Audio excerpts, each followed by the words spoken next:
Hey everyone, Comic Reviewer here, this time reviewing on A Clockwork Orange.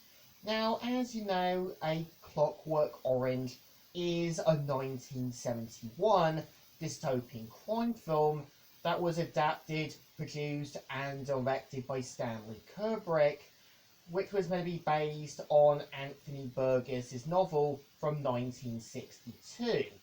And yeah, surprise enough, The Clockwork Orange has been referenced by South Park, The Simpsons, Regular Show, and other stuff.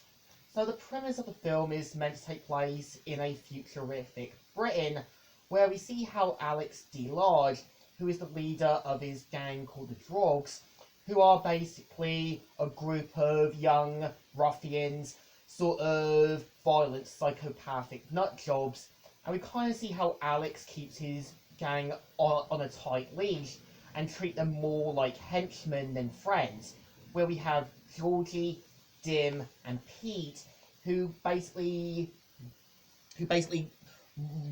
roam around the streets of Britain causing chaos and mayhem.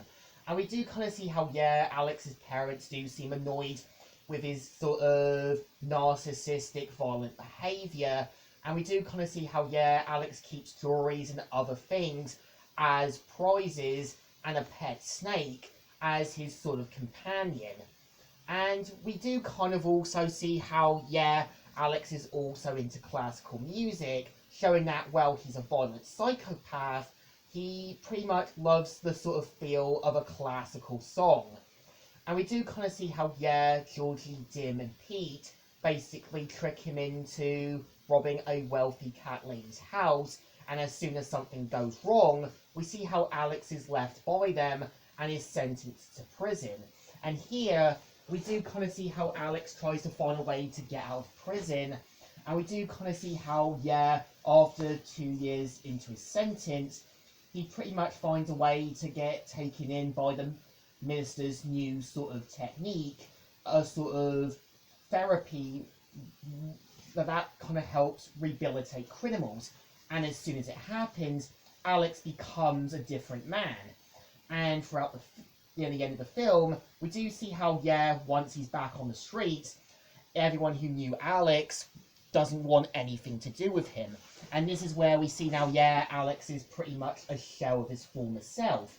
I think what the film is trying to go for is that there is a message that, yeah, you can't forcibly change people, as sometimes people are too set in their ways or are too far gone to be helped. You can kind of tell the minister thought his program would have helped Alex, despite the fact that the people Alex hurt, manipulated, neglected, and sort of beaten would basically want retribution, or basically don't want anything to do with him now.